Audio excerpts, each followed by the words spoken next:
वाहिगुरू जी का खालसा वाहिगुरू जी की फतेह। अज खास तौर पर मीडिया नूं इस करके सद्या गया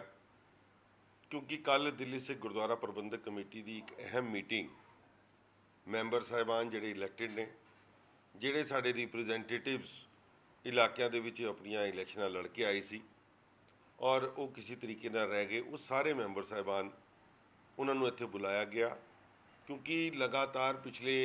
2 महीने तो जब तो एक कमेटी बनी है, 1.5 महीने तो जिस तरीके दे नाल बाज़ार दे विच अफवाहां दा दौर चल रहा सी और लोगों के विच साडे रिप्रैजेंटेटिव जब संगत दे विच जांदे आ उन्हां दे मनां दे विच बहुत गल्लां सी, खास तौर ते गुरुद्वारा प्रबंधक कमेटी नूं लैके और दिल्ली दे विच उहदा राजनीतिकरण जिहड़ा हो रहा सी उहदे बारे बहुत लोगों के विच अपने विचार सी और उस गल्लां दे उत्ते बहुत वड्डा विचार वंटारा की गई। जिस तरीके दे नाल जो हालात बन रहे, लगातार सरकारां दियां लगातार अलग अलग पॉलिटिकल पार्टीज़ दियां जिहड़ियां इनवॉल्वमेंट रही, साडी पार्टी ने बहुत वड्डी जदोजहद दे नाल असीं ये जित हासिल की सी और अज सारे मैंबर साहिबान की इक्को मंग सी कि ये पार्टी बाजी एफो जी होनी चाहिए जिहड़ी टोटल निरोल धार्मिक होवे, क्योंकि असीं दिल्ली सिख गुरुद्वारा प्रबंधक कमेटी के चुने हुए नुमाइंदे आ और संगत दे विच जिहड़े जद टैग लगते हैं किसी पार्टी नाल जुड़न दे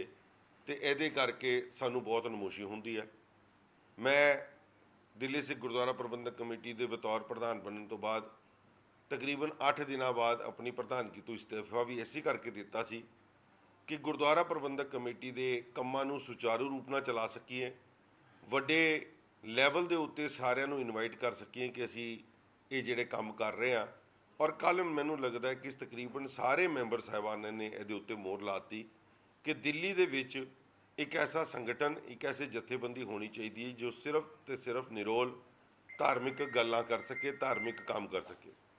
जिहदा राजनीति दे नाल विच कोई इंटरफेरेंस नहीं होए। सो समूची टीम ने एक फैसला लिया है कि ऐसी जथेबंदी का गठन किया जाए और इनू अमल जामा पैलाण असी इस गल के उत्ते गल रखी है कि दिल्ली की वख-वख जथेबंदियां, वख-वख इस्त्री सत्संग,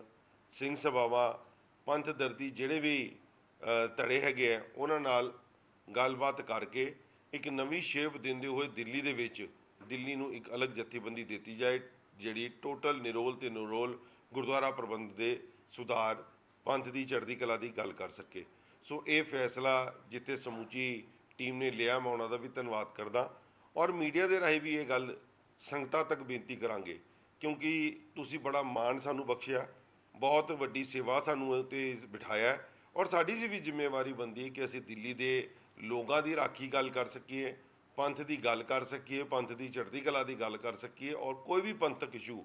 पूरे देश दे विच किते हुए जिहड़ा धार्मिक इशू होएगा उहदे उत्ते ये समूची जथेबंदी पहरा देगी। इनू बहुत जल्दी इहदा नाम, इहदी सोच और इहदी रूपरेखा बना के संगतां दे विच असीं लैके आवांगे। सो अज मैं समूची संगतां नूं बेनती करांगे कि क्योंकि असीं संगतां दे नाल नाल मैं उन्हां लोकां नूं भी जरूर बेनती करांगा कि भावें वो किहड़ी भी पार्टी नूं रिप्रजेंट करदे होण, मगर अज जो सोच लैके समूची टीम ने एक फैसला लिया है उहदे विच साडे सहयोगी बनो और पंथ की चढ़ती कला वास्ते असीं सारे मिल के काम कर सकीए। हरमीत जी, जी श्रोमणी अकाली दल जी जिसे तो 15 साल आपनू सेवा का मौका दिता, मैंबर लड़े तो कि उसनू तुसी क्योंकि उसकी हार नूं देखते हुए या वो खत्म हो गई उत्थे पंजाब की हार नूं देखते हुए नवा फैसला लिया गया भी उसकी हुण होंद खत्म हो गई तो असीं एक नवी होंद पैदा करिए या नवा देखो पहली गल तो श्रोमणी अकाली दल की होंद ना खत्म हुई है ना कभी हो सकती है। श्रोमणी अकाली दल जित शहीदां दी जथेबंदी है और उन्हां शहीदां दी जथेबंदियां दे जो मनसूबे सी जिन्हों लैके पार्टी का गठन होया सी, भावें वो बाबा खड़क सिंह की गल करिए, संत फतेह सिंह की गल करिए, मास्टर तारा सिंह की गल करिए, उन्हां दे ही उद्देशों के चलते हुए जथेबंदी काम करेगी। मगर यदा सिर्फ तो सिर्फ इक्को रोल होएगा कि यह राजनीति नहीं होएगी ये उत्ते, क्योंकि मैनू पिछले जब मैं इस बारे गल की, जब मैं अपने इस्तीफे के बारे भी गल की सी, मैं उहदे विच भी बहुत स्पष्ट गल की सी कि जद संगत ने चुन के इहो जिहियां कुर्सियां ते सानू बिठाया है, साडी जिम्मेवारी बनती है। और मैं अज भी मीडिया राही गल करदा कि जद तक मैं गुरुद्वारा कमेटी की इस सेवा के उत्ते बैठा वा, मैं आप या मेरे परिवार चो कोई राजनीतिक इलैक्शन नहीं लड़ेगा। इहो जिहे फैसले असीं लैणे ने जिहड़े राजनीति तो दूर होण। ਜਿਹੜੇ ਮੈਂਬਰ ਸਾਹਿਬਾਨ ਸਾਡੇ ਕੋਈ ਇਲੈਕਸ਼ਨਾਂ ਲੜਨਾ ਚਾਹੁੰਦੇ ਨੇ, ਕਿਸੇ ਵੀ ਧੜੇ ਤੋਂ ਲੜਨ, ਸਾਨੂੰ ਕੋਈ ਦਿੱਕਤ ਨਹੀਂ ਹੈ। ਮਗਰ ਜਿਹੜਾ ਇਸ ਪਾਰਟੀ ਦੇ ਨਾਲ ਇਸ ਧੜੇ ਦੇ ਵਿੱਚ ਹੋਏਗਾ, ਗੁਰਦੁਆਰਾ ਕਮੇਟੀ ਦੀ ਸਿਸਟਮ ਦੇ ਵਿੱਚ ਰਹਿ ਕੇ ਅਸੀਂ ਕੌਮ ਦੀ ਸੇਵਾ ਸੰਭਾਲ ਕਰ ਸਕਾਂਗੇ। ਹੁਣ ਅਕਾਲੀ ਦਲ ਤੋਂ ਰਿਜ਼ਾਈਨ ਦਿੱਤਾ ਜਾਏਗਾ? ਦੇਖੋ, ਮੈਂ ਸਾਰੇ ਨਾ ਅਸੀਂ ਕਿਸੇ ਨੂੰ ਕੰਪਲਸ਼ਨ ਕੀਤੀ ਹੈ, ਨਾ ਕਿਸੇ, ਹਰ ਮੈਂਬਰ ਦੀ ਆਪਣੇ ਇਲਾਕੇ 'ਚ ਉਹਨਾਂ ਨੇ ਗੱਲਾਂ ਕੀਤੀਆਂ, ਉਹਨਾਂ ਦੀ ਇਲਾਕੇ ਦੀਆਂ ਸੋਚ ਲੈ ਕੇ ਆਈ ਹੈ ਕਿ ਦਿੱਲੀ ਦੀ ਰਾਜਨੀਤੀ ਦੇ ਵਿੱਚ ਦਿੱਲੀ ਦਾ ਆਪਣੇ ਅਲੱਗ ਫੈਸਲੇ ਹੋਣੇ ਚਾਹੀਦੇ ਨੇ। ਤਾਂ ਅਸੀਂ ਤੁਹਾਡੇ ਸਾਹਮਣੇ ਵੇ ਕਿ ਸ਼੍ਰੋਮਣੀ ਅਕਾਲੀ ਦਲ ਦੇ ਦੋ ਮੁੱਖ ਏਜੰਡੇ ਹੁੰਦੇ ਸੀ, ਇੱਕ ਪੰਥਕ ਏਜੰਡਾ ਤੇ ਦੂਜੀ ਉਹਦੀ ਵੋਟ ਬੈਂਕ ਹੁੰਦਾ ਸੀ ਕਿਸਾਨੀ ਵੋਟ। ਪੰਥਕ ਏਜੰਡੇ ਤੋਂ ਅਸੀਂ ਪਿੱਛੇ ਹਟ ਗਏ ਔਰ ਜਿਹੜੀ ਕਿਸਾਨੀ ਵੋਟ ਹੈ, ਮੈਨੂੰ ਯਾਦ ਹੈ ਜਦ ਅਸੀਂ ਕਿਸਾਨ ਵੀਰਾਂ ਦੀਆਂ ਜ਼ਮਾਨਤਾਂ ਵਾਸਤੇ ਜਾਂਦੇ ਸੀ, ਤੁਸੀਂ ਮੀਡੀਆ ਦੇ ਭਰਾ ਵੀ ਸਾਡੇ ਨਾਲ ਹੈ,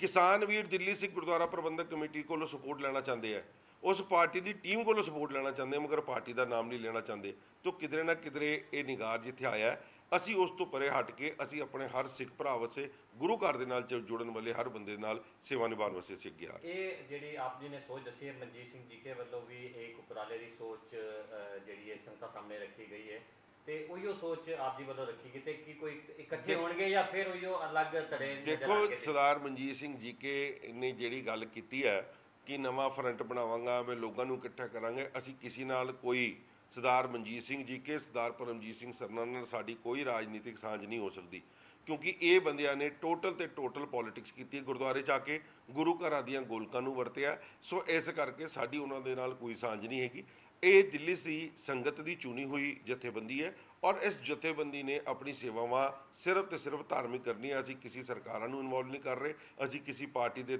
ਝੰਡੇ ਥੱਲੇ ਕੋਈ ਕੰਮ ਨਹੀਂ ਕਰ ਰਹੇ।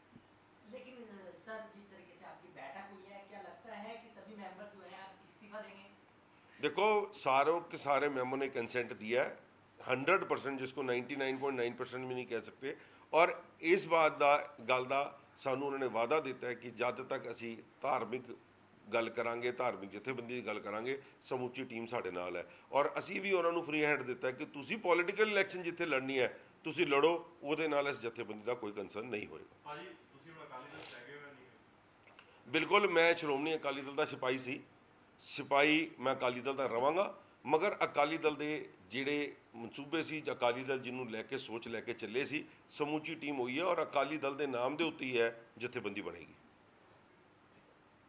ਮੰਨਿਆ ਜਾਏ ਕਿ ਪੰਜਾਬ 'ਚ ਜੋ ਕੁਝ ਹਾਲਾਤ ਹੋਏ, ਜੋ ਤੁਸੀਂ ਕਿਹਾ ਕਿਸਾਨੀ ਜਾਂ ਪੰਥਕ ਜੋ ਏਜੰਡੇ ਸੀ ਉਹਨਾਂ ਤੋਂ ਪਾਰਟੀ ਖੜਕ ਗਈ, ਉਸ ਤੋਂ ਬਾਅਦ ਤੁਹਾਨੂੰ ਇਹ ਲੱਗ ਰਿਹਾ ਹੈ ਕਿ ਦਿੱਲੀ 'ਚ ਵੀ ਲੋਕੀ ਸ਼ਾਇਦ ਅੱਗੇ ਆਉਣ ਵਾਲੇ ਟਾਈਮ 'ਚ ਹੁੰਗਾਰਾ ਨਾ ਦੇਣ, ਇਸ ਕਰਕੇ ਤੁਸੀਂ ਇੱਕ ਨਵਾਂ ਫਰੰਟ ਲੈ ਕੇ ਆ ਰਹੇ ਹੋ? देखो, मैं जिथे तक पंजाब और दिल्ली की पॉलिटिक्स की गल करिए बहुत वक्री है। जिहड़ी गल तुसीं कीती है कि शायद ਹੁੰਗਾਰਾ ना देन, असीं दिल्ली दे विच उन्हां हालातां दे विच इलैक्शन जित के 46 चों 27 सीटां जित के आए आ, जद श्रोमणी अकाली दल की पंजाब दे विच ये जिहड़ी गल तुसीं गल कर रहे हो, चाहे उहदी गुरु ग्रंथ साहब महाराज की गल करिए, चाहे पंथक एजेंडे की गल करिए, चाहे किसान वीरां की, ये सारियां नैगेटिविटियां सी। मगर असीं दिल्ली की संगत नाल वादे करके दिल्ली की संगत नूं काम करके दिखाया। पिछले 3 सालों के जिस तरीके दे नाल समूची टीम ने दिन रात एक करके, भावें वो कोविड का समय होवे, भावें वो किसान वीरां दियां जिहड़ियां जमानतां की गल होए, कोई लड़ाई होए, किसी मोर्चे के अगे जाना होए, इस टीम ने अगे किया। और दिल्ली गुरुद्वारा कमेटी की उही टीम अज समूचे मैंबर उहदे चों जिते हुए 90% पुराने ने, 10% जिहड़े नवे आए ने, सारिਆਂ ने, क्योंकि वो पहले भी साडे नाल सहयोगी रहा, ਅਸੀਂ ਸਾਰੇ मिल के दिल्ली की संगत नाल वचनबंद आ और इन्हां दी राइट्स वास्ते, क्योंकि बहुत वड्डे इशूज़ ने, सानू कॉलेजेस अपने बनाने ने, सानू यूनिवर्सिटी अपनी बनानी है, साडे स्कूलों का जिहड़ा गिरिया मियाद है असीं उहनूं उपर चुकना है। और उहदे लई मैनूं लगदा है कि किसी एक राजनीतिक पार्टी दे नाल जुड़ के इस फाउंडेशन दे विच असीं काम नहीं कर पावांगे। ਤੁਹਾਨੂੰ ਇੰਨਾ ਲੇਟ ਕਿਉਂ ਮਹਿਸੂਸ ਹੋਇਆ? ਪਹਿਲਾਂ ਵੀ ਤੁਸੀਂ ਰਹੇ, ਇੰਨੇ ਸਾਲ ਤੁਸੀਂ ਲੋਕਾਂ ਦੀ ਸੇਵਾ ਕੀਤੀ, ਕੀ ਇਹ ਮੰਨਿਆ ਜਾਏ ਕਿ ਅਕਾਲੀ ਦਲ ਦਾ ਜਿਹੜਾ ਇੱਕ ਨੈਸ਼ਨਲ ਪਰਸਪੈਕਟਿਵ ਉਹਨਾਂ ਦਾ ਖਤਮ ਹੁੰਦਾ ਗਿਆ, ਉਹ ਸਰਕਾਰ ਚੋਂ ਬਾਹਰ ਚਲੇ ਗਏ, ਇਸ ਕਰਕੇ ਲੱਗਣ ਲੱਗ ਪਿਆ? देखो, मैं समझदा कि सरकार तो 2 साल पहले तो बाहर गए हुए हैं, मगर अकाली दिल्ली की टीम ने कभी उन्होंने तो पिछे नहीं हटे। मगर जिस तरीके दे नाल अज संगतां दे विच असीं इलैक्शनां 'च गए हाँ, संगतां ने जिस तरीके नाल साडे नाल गल कीती और साडे मैंबर साहिबान नूं भी ये नज़र आ रहा है कि सानू जद असीं गल ही दिल्ली दे विच दिल्ली गुरुद्वारा प्रबंधक कमेटी की गल करनी है तो सानू राजनीति तो परे हट के सिर्फ तो सिर्फ धार्मिक गल्लां करनियां चाहिए। ਅਕਾਲੀ ਦਲ ਦੀ ਲੋੜ ਹੈ? नहीं, अकाली दल की लोड़ बिल्कुल है। सिख पंथ अकाली दल की मैं समझदा कि जिहड़ी माँ पार्टी है उन्होंने जिंदा रखना बहुत जरूरी है। और मैं जिहड़ी गल कीती है ਕਿ ਉਹਨੂੰ ਵੱਡੇ ਲੈਵਲ ਤੱਕ ਲੈ ਕੇ ਜਾਵਾਂਗੇ, ਉਹਨੂੰ ਨੈਸ਼ਨਲ ਕੀ ਇੰਟਰਨੈਸ਼ਨਲ ਲੈਵਲ ਤੱਕ ਲੈ ਕੇ ਜਾਵਾਂਗੇ ਔਰ ਦਿੱਲੀ ਦੇ ਵਿੱਚ ਨਵਾਂ ਅਕਾਲੀ ਦਲ ਬਣਾ ਕੇ ਦਿਆਂਗੇ। ਸਰ ਇੱਕ